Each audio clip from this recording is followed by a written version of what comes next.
13 जुलाई 2018 रात 9 बजे जब मरियम नवाज और नवाज शरीफ को अडियाला जेल में डाला गया तो यकीनन ये लम्हा मरियम नवाज और नवाज शरीफ की जिंदगी का सबसे बदतरीन लम्हा था। और मीडिया रिपोर्ट्स के मुताबिक जब मरियम नवाज शरीफ को जेल में डालते ही वो फूट फूट कर रोने लगी और मरियम नवाज ने अपनी पहली रात बेहद बेचैनी के साथ गुजारी। ये तो जेल में पहली रात का ये हाल था। आगे मरियम नवाज ने किस तरह अपनी जिंदगी गुजारती रही और अब किस तरह जिंदगी गुजार रही है जेल में, आज की इस वीडियो में हम उसी के बारे में बात करेंगे। मगर अपनी वीडियो की बाकायदा आगाज से पहले आप सब दोस्तों से एक ही गुजारिश करूंगा, अगर आपने अभी तक मेरे इस चैनल को सब्सक्राइब नहीं किया है तो चैनल को सब्सक्राइब करें और साथ ही उस बेल आइकन पर क्लिक करें ताकि हमारी इस चैनल की हर नई आने वाली वीडियो की अपडेट्स सबसे पहले आप तक पहुंच सके। दोस्तों, मरियम नवाज, नवाज शरीफ और कैप्टन सफदर को अडियाला जेल के हाई सिक्योरिटी जोन में रखा गया है।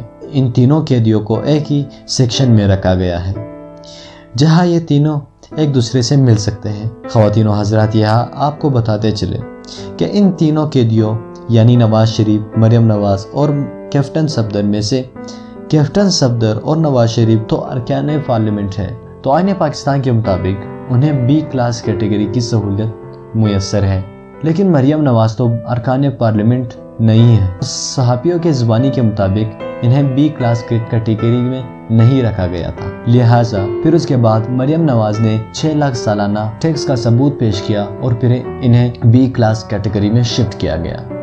और सहाफियों ने तो यहाँ तक कह दिया कि मरियम नवाज जेल में बेहद मुश्किल से अपनी जिंदगी गुजार रही है। मरियम नवाज ने जो बच्चों को पढ़ाने की जिम्मेदारी अपने ऊपर ली थी, इस पर हसन निसार का तज्जिया भी सामने आ गया। इस पर हसन निसार तनकीद कर रहे थे कि मरियम नवाज की तालीमी काबिलियत तो सिफर है, लिहाजा वो क्या दर्ज देगी बच्चों को। लिहाजा मरियम नवाज शरीफ और कैप्टन सफदर को तो बी क्लास कैटेगरी में रखा गया है, जहां इन्हें एसी, टीवी, अच्छा खाना, अखबारात और दीगर वसाइल फराहम किए गए हैं। दोस्तों, क्या ये बात ठीक है? क्या ये इंसाफ में नाइंसाफी नहीं है जहां आम आवाम को जेल में ये सहूलियात मुयस्सर नहीं होती और इनको मुयस्सर है? क्या ये आवाम के साथ ज्यादती नहीं है? दोस्तों, आप हमें कमेंट में ज़रूर बताइएगा।